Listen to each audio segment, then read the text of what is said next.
नमस्कार, good afternoon. आप देख रहे हैं हेलो मनी 9। मैं हूं आपके साथ संदीप ग्रोवर और आज है पूरे साल का आखिरी कारोबारी दिन, हफ्ते का ही निकलता है और हम पहुंच गए आखिरी पड़ाव पर इस साल के। और इस आखिरी पड़ाव पर जब हम पहुंचे हैं ना, तो बाजार में तेज़ी लौटती हुई नज़र दिखी है, यानी कि बाजार में मजबूती लौटी है। बुल्स ने एक बार फिर से कमान संभाल ली है।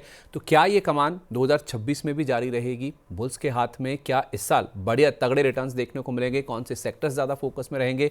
आपके सवालों के जवाब और उसके साथ साथ 2025 में हाल में जो आईपीओस आए हैं उनका किस तरह का प्रदर्शन रहा है, 2026 प्राइमरी मार्केट के लिए कैसा रहेगा, इन सब पर बातचीत करेंगे अगले 1.25 से 1.5 घंटे में। और हमारा साथ आज देने वाले हैं खास मेहमान, Lakshmi Shri investment and securities के head of research Anshul Jain ji हमारे साथ कार्यक्रम में शामिल रहने वाले हैं। पहले उनका स्वागत कर लेते हैं, फिर आगे बाजार की बातचीत को बढ़ाते हैं। अंशुल सर, बहुत स्वागत है आपका सर। आखिरी आज कारोबारी सत्र है इस साल का, तो आपको विशेष शुभकामनाएं सर अगले साल के लिए भी। बहुत स्वागत है आपका मनी 9 पर। नमस्कार नमस्कार आपके सभी दर्शकों को। तो सर नए साल के लिए कोई प्लानिंग? नई साल की कोई प्लानिंग नहीं सर, ठंडा इतना है कि रजाई में घुसे रहो बस। लेकिन सर बाजार गर्म है आज। मैं ना इसलिए आपसे पूछ रहा था क्योंकि बाजार आप देखिए लो लेवल से बहुत ही बढ़िया आज शानदार रिकवरी देखने को मिली मार्केट्स में और अच्छे खासे गेंस लेकर बाजार अभी फिलहाल ट्रेड कर रहा है। एक बार निफ्टी का चार्ट लेकर आइए और इंट्राडे चार्ट में दिखेगा आज आपको कि ज़बरदस्त गेंस बनते हुए दिखे हैं निफ्टी में आज के सेशन में। और 26,100 तो पार हुआ ही हुआ है, 26,150 भी आज हमने दिन के दौरान पार किया है इंटरडे में और उसी के आसपास ही हम ट्रेड करें। 26,140 के आसपास का लेवल है और 200 पॉइंट से ज़्यादा की रैली ऑलरेडी मार्केट में देखने को मिल चुकी है। तो जल्दी से एक बार ना आप आज का जो कारोबार है उसके ग्राफिक्स भी लेके आइए। ये आपको शानदार देखिए रिकवरी आज के सेशन में दिखिए। ये लो था आज का हमारा 26,000 के नीचे का, 25,969 के आसपास का हमने लो टच किया और वहाँ से बाजार घूमा है और बहुत ही ज़बरदस्त रैली यहाँ बनती हुई दिखिए। जल्दी से आज का कारोबार दिखाइए, फिर आगे बढ़ते हैं और बाजार की बातचीत करते हैं। तो आज हमने देखा है बाजार में ज़बरदस्त एक्शन पॉजिटिव साइड पर बनता हुआ दिखा है और साल के आखिरी कारोबारी दिन हमने देखा है कि बाहर लौटती हुई नजर आई है। तो निफ्टी ने 26,100 का लेवल पार किया। बैंक निफ्टी की जहाँ तक बात है तो आज हमने 59,700 का लेवल भी अब पार कर लिया है। तो जब हम वो ग्राफिक्स बना के लाए थे आपके लिए तो उस समय के बाद से ही देखिए ना, कुछ 15-20 मिनटों में ही बाजार में तेज़ी जो है और ज़्यादा बढ़ती हुई दिखी है। और मिड कैप स्मॉल कैप की जो तेज़ी है ना, वो दिग्गजों से यानी कि सेंसेक्स निफ्टी के मुकाबले आपको ज़्यादा नजर आएगी। 1.25 से 1.5% तक का जो उछाल है वो हमने आज दिग्गजों में बनता हुआ दिखा है। और उसके साथ साथ देखेंगे ना तो स्टील सेक्टर आज लाइमलाइट में एक सेफगार्ड ड्यूटी लगी, इसकी बातचीत हम आगे करेंगे। और उसके साथ साथ वोडाफोन आइडिया का स्टॉक फोकस में है क्योंकि यहाँ पे एक नया 52 वीक हाई वोडाफोन आइडिया के स्टॉक में बनता हुआ दिखा है। आज इनकी जो तकदीर है ना उसका फैसला होने वाला है। तो कैबिनेट बैठक में अब रिलीफ पैकेज आएगा नहीं आएगा उस पर इस स्टॉक की भी और उसके साथ साथ इंडस टावर्स की जो तकदीर है वो शायद आज आपको बनती या बिगड़ती हुई नज़र आ सकती है। अंशुल सर, ये जो आखिरी दिन रैली बन रही है बाजार में, इसको आपने कैसे रीड किया है? ये जो निफ्टी में 26,150 भी पार हो गया। कल हम बीटीएसटी देके गए थे और बीटीएसटी लगभग 700 पॉइंट 600 पॉइंट बैंक निफ्टी पे बुक किए हैं। उसके बाद से आराम से बैठे हैं तेजी प्ले करने के लिए। अगर मेरी स्क्रीन आपको दिख रही है तो मैं आपको एक्सप्लेन कर दूं कि बेरिश होते हुए भी हम क्यों बीटीएसटी देके गए थे। अगर मेरी स्क्रीन आपको दिख रही है तो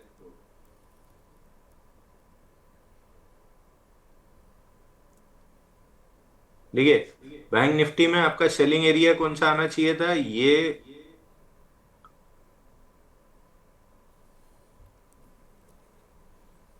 जो एरिया है यहाँ पे आपका सेलिंग आना चाहिए था। ये फेयर वैल्यू गैप आखिरी, ये पहला फेयर वैल्यू गैप था, यहाँ से आपकी सेलिंग आनी चाहिए थी। और कल आखिरी 75 मिनट में हमने इस जोन को टेस्ट किया था। ये छोटी सी विक अगर आपको दिख रही है, इसको टेस्ट किया था। तो अगर सेलिंग एरिया में आया था तो यहाँ से सेल करना चाहिए था इस लो के लिए। तो हम बीटीएसटी क्यों दे गए? उसकी दो वजह हैं। पहली चीज, 15 मिनट के चार्ट पे आ जाइए। ये पहली बार थी जिसने टेस्ट किया, ये रिएक्शन आया, अगली बार ने उसको क्रॉस किया और अगली बार आखिरी बार उसके ऊपर जाके क्लोज की। तो पहली चीज, रिएक्शन वीक था, नेगेट हो गया। दूसरी चीज, मूविंग एवरेज, ये पूरी फॉलिंग के बाद पहली बार राइजिंग हुए थे और ये पहला टेस्ट था। यहाँ टच नहीं हुआ, यहाँ पहला टेस्ट था। तो first test of moving average में बेचेंगे तो नहीं, कतई नहीं, क्योंकि इस टाइप की मूव सेकेंड लेग में आती है। फर्स्ट टेस्ट के बाद सेकेंड लेग इसी टाइप का आता है, कहीं भी देख लीजिए। ये फर्स्ट टेस्ट था, ये सेकंड लेग मूव आया, यहाँ फर्स्ट टेस्ट था, यहाँ सेकंड मूव आया। तो first test of moving average के बाद बड़ी मूव आती है। तो पहला नॉट टू शॉर्ट का पहला रीजन। नॉट टू शॉर्ट का दूसरा रीजन, एक दो तीन तीन कैंडल में कोई रिएक्शन नहीं और एफईजी के ऊपर जाके क्लोज किया, इसलिए हम बीटीएसटी देख गए थे कि यहाँ पे जितने अति उत्साही लोग शॉर्ट करके गए हैं उनका कल सुबह शॉर्ट कवरिंग आना स्टार्ट होगा।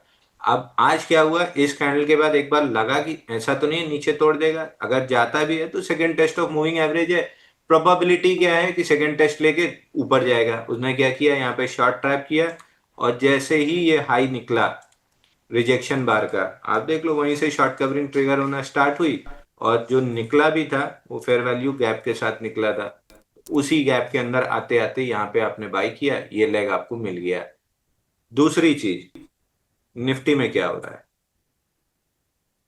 निफ्टी में क्या हो रहा है, निफ्टी में एक, हमेशा मैं कहता हूं 3 to 5 बार्स का मूव होता है, उसके बाद कंसोलिडेशन या करेक्शन आता है या फिर रिवर्सल आता है। 1 2 3 4 5 डाउन मूव, 5 डाउन मूव के बाद मैं कम से कम इस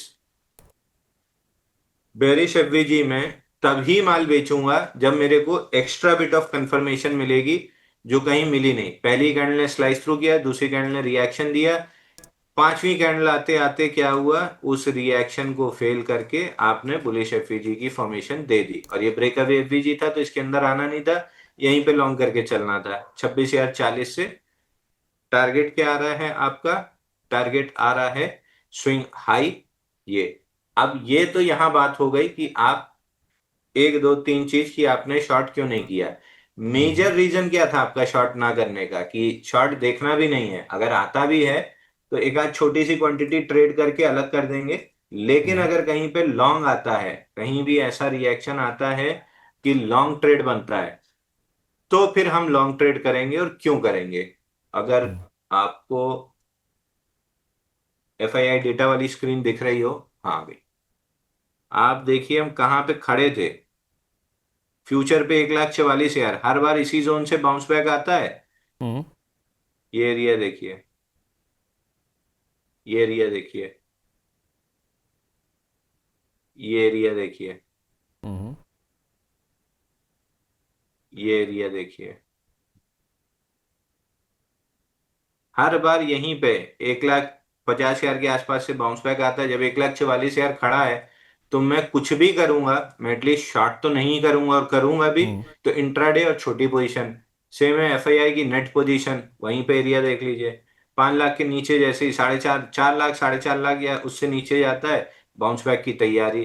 तो अगर ये 4 लाख की शॉर्ट कवरिंग जीरो तक भी आती है तो आप कहीं भी 27,000 तो टच कर ही जाएंगे। तो शॉर्ट प्ले में मुझे कितना मिल सकता है, 100 150 पॉइंट। हम्म। ट्रैप प्ले में मेरे को कितना मिल सकता है, ट्रैप प्ले में मेरे को मिल सकता है लगभग लगभग 700 800 पॉइंट, 800 पॉइंट अपसाइड। तो मैं किस साइड ज्यादा इंक्लाइन रहूंगा, मैं बेयर्स के फेल होने का या ट्रैप होने का वेट करूंगा, या कि मैं वहीं पे जाके खुद ही ट्रैप बन जाऊंगा।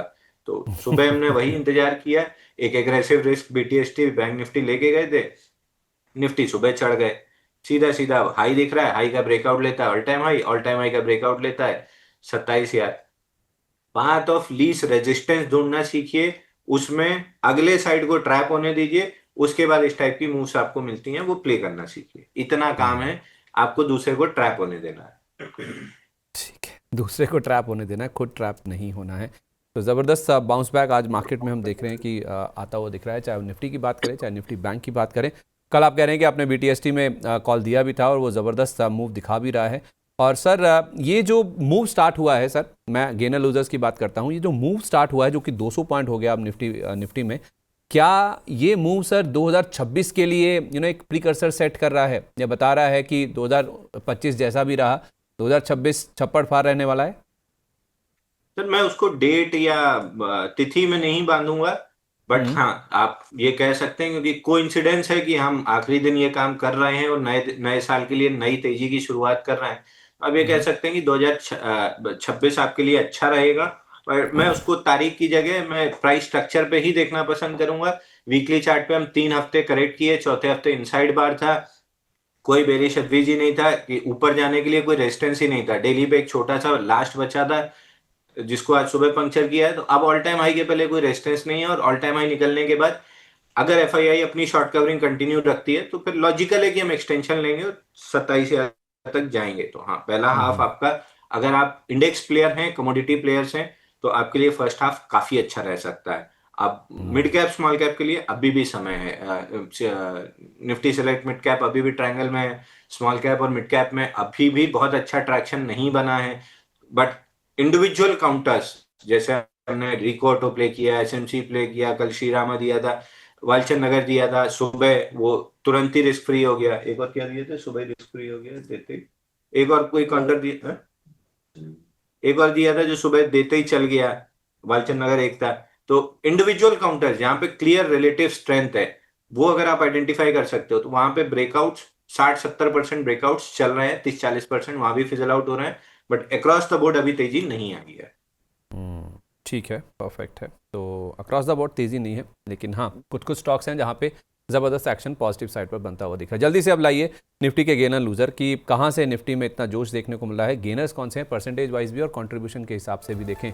तो निफ्टी में जहाँ हम देख रहे हैं कि अब 26,151 भी पार हो गया, तो आज स्टील स्टॉक्स में एक्शन है और उसके साथ साथ बिग डैडी रिलायंस इंडस्ट्रीज यहाँ पे फोकस है। रिलायंस ऑलमोस्ट 2% ऊपर है, जेएसडब्ल्यू स्टील, टाटा स्टील, इनमें हम देख रहे हैं कि 2.5 से 5% तक का अप मूव है। टाइटन में तेजी देखने को मिले 2% के आसपास की, एक और टाटा ग्रुप का स्टॉक है, और ओएनजीसी में 0.25% के आसपास का अप मूव दिख रहा है। जो क्रूड में रिकवरी है उसका इंपैक्ट हम देख रहे हैं कि ओएनजीसी में साफ तौर पे दिख रहा है। लेकिन लूजर्स कौन से हैं, कौन से स्टॉक हैं जो कि निफ्टी को नीचे की तरफ खींच रहे हैं, वो अगर आप देखेंगे ना तो उसमें आपको टीसीएस नजर आएगा। आईटी स्टॉक्स लगातार आई थिंक 5वां दिन है जब हम देख रहे हैं कि आईटी इंडेक्स में गिरावट है। अभी भी आप देखेंगे ना तो आईटी इंडेक्स में आपको कमजोरी ही नजर आएगी, भले ही वो मामूली सी बची हो, लेकिन हाँ कमजोरी अभी भी है। बजाज फाइनेंस 0.1% नीचे है, विप्रो भी नीचे है, टेक महिंद्रा, इन्फोसिस, सारे आईटी स्टॉक्स ने आज बीड़ा उठा रखा है बाजार को नीचे खींचने का, और उसमें बजाज फाइनेंस इनका साथ देता हुआ दिख रहा है। मिड कैप स्मॉल कैप की बात करें तो मिड कैप इंडेक्स 1.25% ऊपर है। आज हम देख रहे हैं कि छोटे मझोले ज़्यादा पार्टी में पार्टिसिपेट कर रहे हैं। तो मिड कैप गेनर्स में एचपीसीएल 5.5 से 6% का अप मूव इसमें है। सेल, क्योंकि आज मेटल स्टॉक्स चल रहे हैं, तो 4.5% ये भी ऊपर है। ओएनजीसी अगर निफ्टी में ऊपर है तो इसका छोटा भाई है 1/10 ऑयल इंडिया, 4% की तेजी यहाँ पर भी है। इंडियन बैंक कल भी एक्टिव था, आज भी 3.25% ऊपर है। टोरेंट पावर भी मिड कैप गेनर्स की सूची में आज आपको शीर्ष पे नजर आएगा। अब मिड कैप लूजर्स की बात करें जो कि नीचे खींच रहे हैं मिड कैप इंडेक्स को, उसमें अगर आप देखेंगे ना तो काफ़ी इंटरेस्टिंग नाम है, जैसे पॉलिसी बाजार है 1.25% नीचे है, ये स्विगी नीचे है। तो कुछ नए ज़माने की कंपनियां यहाँ पे आपको शामिल नजर आएंगी। 361 वैम 0.1% नीचे है, इतने पतंजलि फूड्स में गिरावट है। टाटा कम्युनिकेशन भी 0.5% सही, लेकिन गिरने वाले शेयरों की सूची में आज आपको ऊपर नजर आएगा। स्मॉल कैप अगर आप इंडेक्स की बात करें तो 1% के गेंस यहाँ पर भी हैं। और गेनिंग साइड में आप देखेंगे ना तो ओरिएंट टेक्नोलॉजीज कल लग गया था 20% का अपर सर्किट, आज भी तेजी दमखम बरकरार है, 16% का मूव आज भी देखने को मिला है। डायनाकॉन सिस्टम 15% ये भी ऊपर है। ग्लोबल स्पिरिट्स यहाँ पे एक्शन काफ़ी अच्छा है। आईएफबी एग्रो तो था ही था, ग्लोबल स्पिरिट्स में हम देख रहे हैं कि 13-13.5% का अप मूव है। न्यू ईयर की पार्टी का इंपैक्ट यहाँ दिख रहा है। और जाइडस वेलनेस 9% ये ऊपर है। ग्रेफाइट इंडिया, एचईजी ये तो पार्टिसिपेट कर ही रहे हैं, जो मेटल वाली रैली है पूरी उसी का ही असर हम देख रहे हैं कि इन स्टॉक्स पे भी दिख रहा है, जो कि ग्रेफाइट इलेक्ट्रोड्स बनाने के कारोबार में है। अब स्मॉल कैप लूजर्स की अगर आप बात करें तो यहाँ पे आपको दिखेगा कि प्रीवी स्पेशलिटी केमिकल्स जहाँ पे ब्लॉक डील हुई है उसका इम्पैक्ट आप देखिए 12% का इम्पैक्ट है, क्योंकि फ्लोर प्राइस से डिस्काउंट पर प्राइस सेट किया गया था, तो इसका इम्पैक्ट दिख रहा है। बीएल कश्यप 4.5% नीचे है। राजेश एक्सपोर्ट 2-3 दिन से हम देख रहे हैं स्मॉल कैप लूजर्स की सूची में शामिल है। और आज मिश्र धातु में प्रॉफिट बुकिंग है 3.5%, ये स्टॉक नीचे है। और K&R रेल इंजीनियरिंग ये तो गेनर लूजर्स की सूची में लगभग रोज ही आपको नजर आता है। 3.5% के आसपास का कट यहाँ पर भी देखने को मिल रहा है। चलिए अब समय ना बर्बाद करते हुए जो हमारे दर्शक हमारे साथ जुड़ चुके हैं उनके सवालों के जवाब लेना शुरू करते हैं। कुछ अगर प्राइम मेंबर से शुरुआत करूं मैं तो एक जीत सिंह जी है सर, वो कह रहे हैं कि मैं आपका बहुत बड़ा फ़ैन हूं, मैंने ऑलरेडी बजाज होल्डिंग्स में इन्वेस्ट कर रखा है, मैं एवरेज कर सकता हूं और E2E वेंट में एंट्री कर सकते हैं कि 3 साल के लिए। पहले सर बजाज होल्डिंग्स ना इनफैक्ट आज से ही एफएनओ का हिस्सा भी बना है सर, शुरू हुई है इसमें एफएनओ ट्रेडिंग। तो बजाज होल्डिंग्स में क्या आप एवरेज करने की सलाह देंगे? Sir I would not suggest, क्योंकि होल्डिंग कंपनी तभी चलती हैं या ज्यादातर ट्रेंड मूव तभी आता है जब कोई नया आईपीओ या कोई होल्डिंग कंपनी मतलब कोई कंपनी लिस्ट होने वाली होती है, तब वैल्यू अनलॉकिंग होती है। नहीं जनरली अगर जिनकी इनके पास होल्डिंग है वो प्राइस बढ़ती है तो इनकी प्राइस बढ़ती है। तो बजाज के शेयर धीरे धीरे करके तो ऊपर जाएंगे, तो उस हिसाब से धीरे धीरे करके ऊपर जरूर चला जाएगा। बट आपको कोई बढ़िया स्विंग ट्रेड या इस टाइप की कोई मूव मिले ऐसा मेरे को नहीं लगता। बट हाँ, आज के शेयर अगर ऊपर जाने लगेंगे तो ये स्टॉक भी धीरे धीरे ऊपर जाएगा। तो उस दृष्टि से अगर आपको लेना है तो 12,200 12,500 इस जोन तक ये स्टॉक जा सकता है। ठीक है, ओके। इसके अलावा सर E2E, उसके साथ साथ वेंट, इसमें पूछ रहे हैं कि क्या अगर 3 साल का नज़रिया है, लॉन्ग टर्म का व्यू है, तो क्या इसमें खरीदारी की जा सकती है, एंट्री की जा सकती है?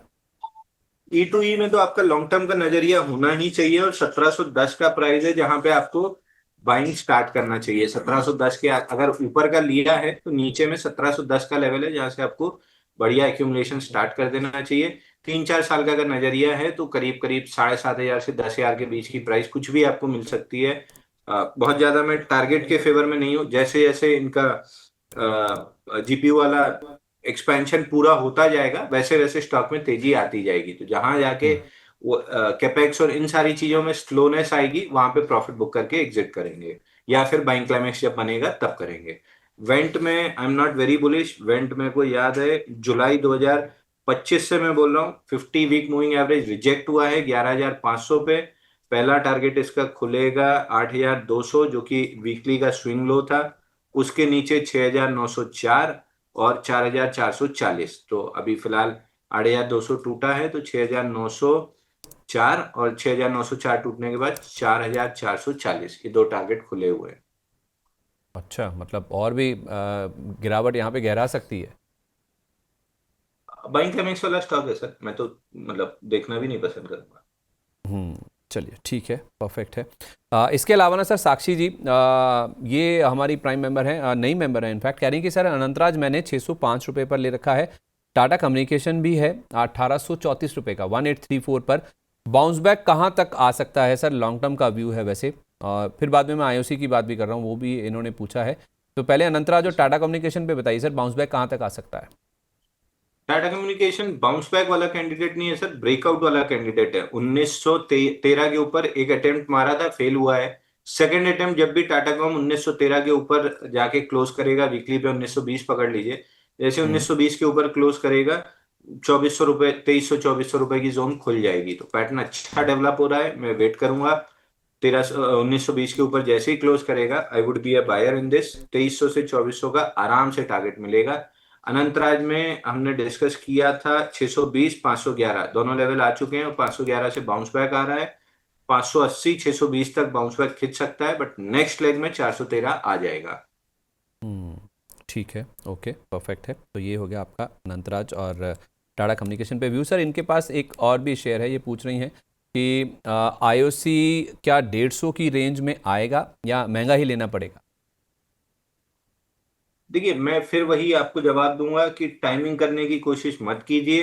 जब आपका नजरिया लॉन्ग टर्म का, उस समय भी मैं ये चीज बार बार बोलता था कि इससे कोई फर्क नहीं पड़ेगा कि आपने 127 में लिया कि 135 में लिया। जब 175 का रेजिस्टेंस टच करेगा तब कोई फर्क नहीं पड़ेगा कि 145 में मिला, 38 में मिला, 35 में मिला, 32 में मिला कि 25 में मिला। हम्म। फर्क इससे पड़ेगा कि आप कहीं तो घुस लिए और आज आप प्रॉफिट में खड़े हैं। तो वही चीज फिर लागू होती है।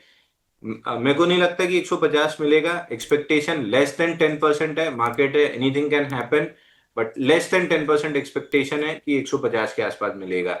जो डिप हम्म। आनी थी 158 155 जोन, वो आ चुकी और अब वापस से रिवर्सल आ रहा है। अगर ये रिवर्सल वर्कआउट नहीं किया तो 155 के पास आपको मिल सकता है। बाकी मोर देन 80% चांस है कि रिवर्सल वर्कआउट करेगा, और इस बार अगले लेग में हम 180 तोड़ के 214 220 तक के आराम से जोन पहुंच जाएंगे उसी स्विंग में। तो हम्म। इससे फिर फर्क नहीं पड़ेगा कि आपने 150 में लिया कि 166 में लिया है। फर्क इससे पड़ेगा कि है और 220 हो गया है।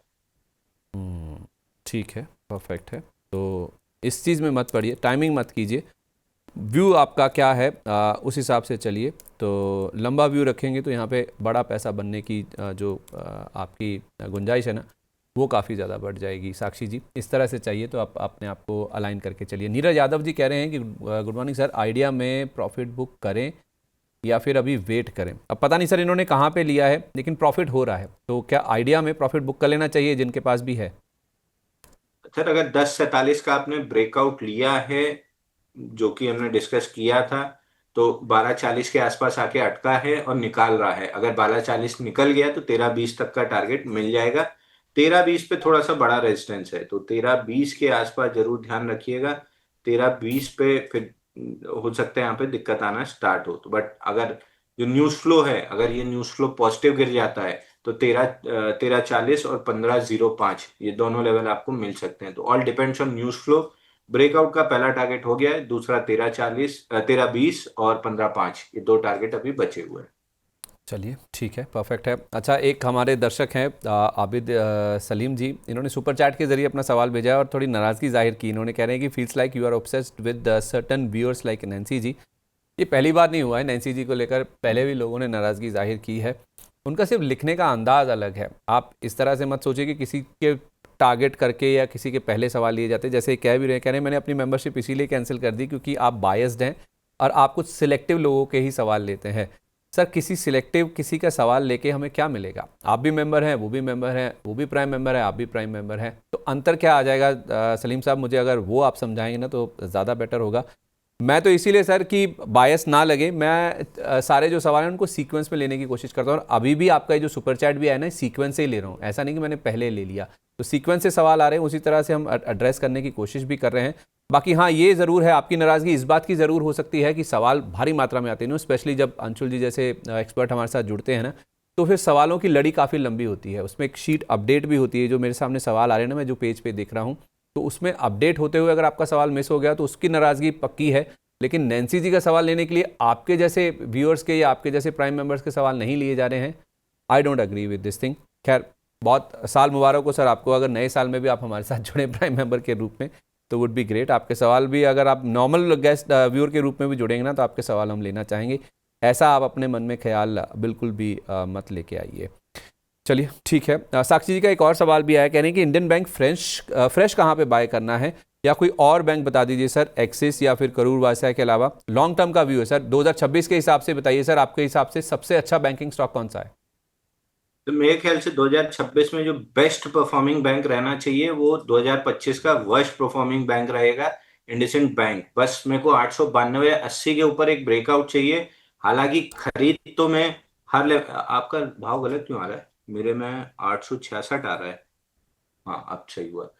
इंडसइंड बैंक ये बेस्ट परफॉर्मिंग स्टॉक रहना चाहिए 50 मंथ वीक मूविंग एवरेज पे।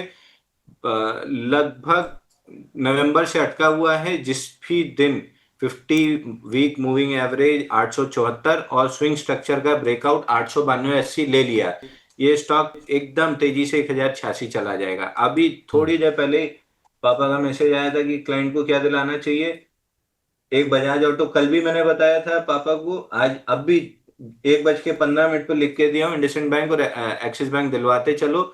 जिनको टाइमिंग करने का शौक नहीं है, जिनके पास पेशेंस है, जिनको थोड़ी बहुत ऊपर नीचे की वॉलेटिलिटी नहीं डराती है, उनको ये दो स्टॉक दिला दो, 2-3 महीने बाद अच्छा पैसा कमा लेंगे। तो this is not a trading bet, this is buy and hold bet. Swing trade के हिसाब से लेके बैठ गए सर, देखिए पैसा बनता है बैठने से, लेके बैठ जाओ, 2-3 महीने बाद आराम से पैसा बन जाएगा। Swing trading is very specific. जैसे सुबह अभी एसएमसी ग्लोबल लिया, चला 3-3.5% चला, बुक करके खाली हो गए, बाकी आधा टारगेट पे बुक कर लेंगे। वहां ना एक्टिविटी बहुत है, आपको फटाफट in out, stop loss, risk management, quantity calculator, सारी चीजें आपको साथ में करनी होती हैं। वो जो सर्कस में आपने देखा ना, वो 4-6 बॉल ऐसे उछालता रहता है, तो आपको वही काम करते रहना पड़ेगा कंटिन्यूअसली। जहां रुके वहां सब चीज गिर जाएगा। तो अगर वो कर सकते हैं तो बेस्ट है स्विंग ट्रेडिंग, नहीं कर सकते हैं तो फिर ये तरीका बेस्ट है कि शेयर चलना है, एक 10% की मूव आनी है, लेके बैठ जाओ। 2-5% नीचे भी आ गया तो कोई दिक्कत नहीं है। और जहां से हमने लिया था वहां से 10% चलना था, 5-6% नीचे आ गया, मतलब यहाँ पे अगर मैं और लेता हूं तो 15% सेकंड पोजीशन पे मेरे को मिलेगा। उस टाइप के ट्रेडर भी अच्छा पैसा कमाते हैं, एक्टिव ट्रेडिंग वाले भी अच्छा कमाते हैं, बट दोनों साइड झूलने वाले कहीं नहीं कमा पाते। ठीक है, ओके सर। मैं ना अभी एक खबर पढ़ रहा हूँ, थोड़ा अपॉर्चुनिस्टिक होके अगर देखा जाए तो एक ग्रुप में खबर आ रही है कि चाइना ने जो यूएस से बीफ का इंपोर्ट होता है ना, उसके ऊपर 55% टैरिफ लगाने की घोषणा की है। तो इस तरह शायद ट्रम्प साहब के ऊपर एक भारत के साथ ट्रेड डील करने का एक जो प्रेशर है वो शायद बढ़ता हुआ दिखे, क्योंकि चाइना बिल्कुल टस से मस नहीं हो रहा है। तो मेरा सर, अगर इस खबर को जोड़ा जाए कुछ किन्हीं स्टॉक से, जो 55% टैरिफ लगाने की बात की जा रही है यूएस के बीफ इंपोर्ट से, तो वैसे सीधा सरोकार नहीं है, एप्पल टू ऑरेंजेस हो जाएगा। लेकिन हमारे यहाँ से जो झींगा मछली है, जो श्रिम्प का एक्सपोर्ट होता है, जैसे एपेक्स फ्रोजन हुई, जो बाकी कंपनियाँ हुई, उनमें कोई एक्शन बन सकता है? क्योंकि जैसे ही चाइना का थोड़ा जापान के साथ भी मामला बिगड़ा था ना, वहाँ से सुना था कि जो इम्पोर्ट्स हो रहे हैं वो उसमें थोड़ी दिक्कत आई है, तो ये स्टॉक्स काफ़ी अच्छे चले थे। तो एपेक्स फ्रोजन में शायद फिर से कुछ कहानी बन सकती है सर। आई थिंक कुछ मूव आया भी है इन एंटिसिपेशन इस खबर के बाद। सर एपेक्स फ्रोजन में एक बड़ा मूव आया था 17 दिसंबर को, जिस दिन 15% चला था। उसके बाद से उसी के अंदर इनसाइड बार अभी तक बन रही हैं। तो आज मूव जरूर 50 डे मूविंग एवरेज से आया है, तो प्रोबेबली इस इनसाइड बार का ब्रेकआउट 303 के ऊपर है।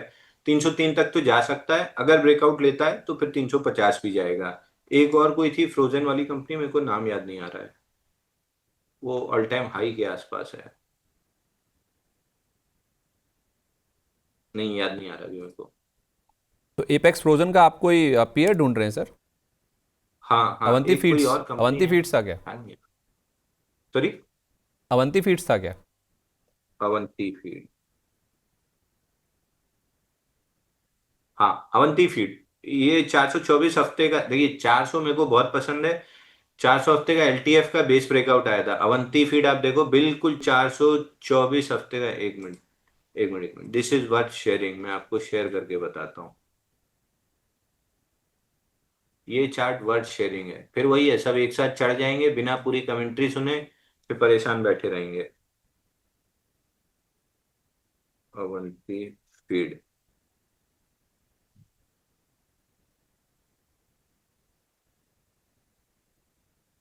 424 हफ्ते हो गए इसको पैटर्न हम्म। बनाते हुए, और जैसे ही ये पैटर्न का ब्रेकआउट आएगा, मतलब लंबा वाला ब्रेकआउट आने की ये तैयारी देख, है।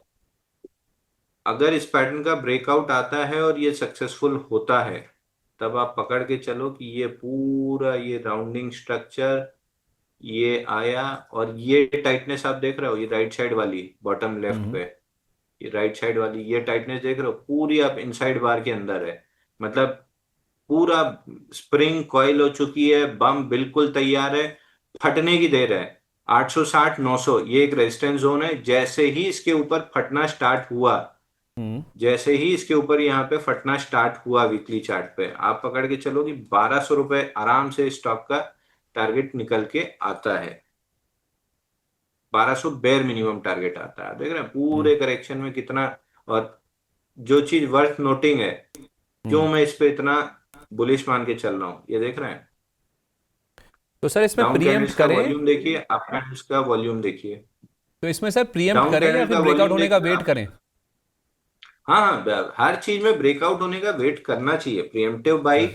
बहुत स्पेसिफिक कंडीशंस होती हैं, वहां प्रिएम्प्टिव बाई किया जाता है। हर स्टॉक को हर समय हर जगह प्रिएम्प्टिव बाई नहीं किया जाता।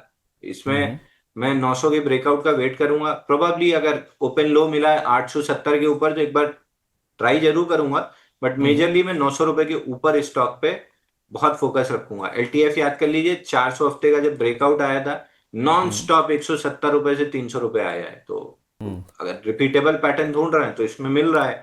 बस आपका पेशेंस है कि कितना रहता है, वो आपको पैसा देगा। रिस्क मैनेजमेंट है, वो आपको डिजास्टर से बचा के रखेगा। हम्म। सर ऐसा ही एक चार्ट ना जो आप कह रहे थे कि मल्टी ईयर ब्रेकआउट है, ऐसे ही जयसवाल नेको आपके सामने लेके आना चाहता हूँ। आपकी बातचीत से मुझे याद आ गया, 80 रुपये के आसपास था सर जब मैंने सबसे पहली बार आपसे बातचीत करी, तो उस समय आपने कहा था कि ब्रेकआउट होने का वेट कर लें।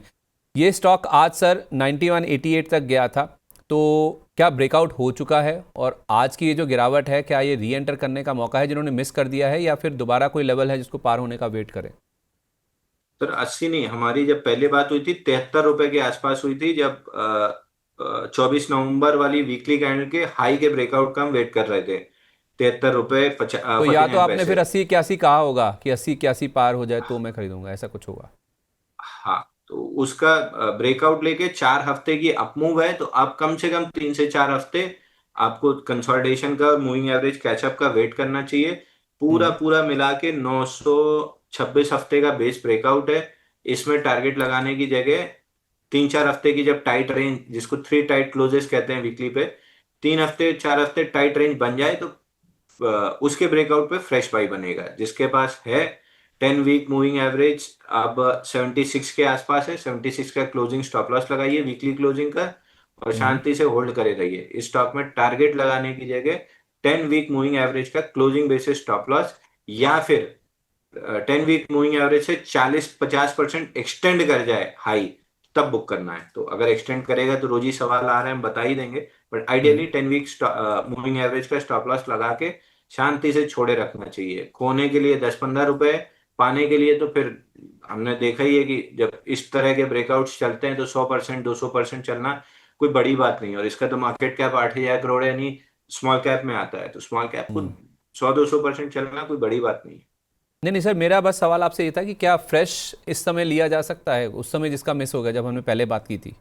नहीं नहीं, अभी 3 से 4 हफ्ते जब तक टाइट रेंज नहीं बनती है तब तक फ्रेश एंट्री नहीं बनेगी। 3 से 4 हफ्ते जब टाइट रेंज बन के मूविंग एवरेज कैचअप हो जाएगा तब हम्म, ब्रेकआउट पे फ्रेश एंट्री बनेगी। ठीक है, परफेक्ट है। तो दोबारा एंट्री के लिए थोड़ा एक टाइट रेंज बनने दीजिए, एक छोटे से दायरे में अगर भाव चलता है ना, उसके बाद फिर एक नया मूव बनने की तैयारी होगी। तो उस लिहाज से नई खरीदारी के लिए आप थोड़ा सा वेट कर लीजिए। इसके अलावा सर सिद्धार्थ नाथ जी, ये हमारे एक दर्शक हैं, कह रहे हैं, प्राइम मेंबर हैं इनफैक्ट 2 महीने से, कह रहे हैं कि श्रीराम फाइनेंस और पूना वाला फिनकॉप, इनमें मैं बाय करना चाहता हूँ, मुझे बताइए अगर मैं सही हूँ तो मीडियम टर्म के टारगेट क्या हैं? श्रीराम फाइनेंस अब क्यों बाई करना है, जब 670 रुपए 640 के आसपास प्रीएम्प्टिव बाई था, 700 पे ब्रेकआउट था, 830 पे री एंट्री थी, अब तो 999 की टारगेट पे आ गया है। 999 1050 का टारगेट आ गया है, तो टारगेट पे लेके थोड़ी प्रॉफिट होता है, ब्रेकआउट या प्रीएम्प्टिव पे बनता है। अब श्रीराम फाइनेंस की कहानी लगभग खत्म है। जिसके पास है 949 का ट्रेलिंग स्टॉप लॉस ले लीजिए और 1050 का वेट कीजिए। दूसरा कौन सा था सर? सर एक श्रीराम, फिर दूसरा पूना वाला फिनकॉप। हाँ, यहाँ पे पुणे वाला फिनकॉर्प में जरूर अपॉर्चुनिटीज अभी बहुत सारी बन रही हैं। वापस से इसने रिवर्सल मारा है, यहाँ पे प्रीएम्प्टिव लेना है ले लीजिए, कंफर्म ब्रेकआउट लेना है तो 510, मैं प्रीएम्प्टिव लास्ट वीक ही एंटर करा गया होता और नहीं हुआ तो इस वीक 480 के ऊपर एंटर कर लिया होता। 510 रुपए के ऊपर कंफर्म ब्रेकआउट है और 700 से 800 रुपए इसका टारगेट बनेगा। 96 और 4, 102 हफ्ते का ब्रेकआउट होगा और सेकंड अटेम्प्ट ब्रेकआउट है। सेकंड अटेम्प्ट ज्यादा पावरफुल होता है, तो करीब करीब 700 से 800 रुपए का टारगेट खुलना चाहिए 510 के ब्रेकआउट के बाद।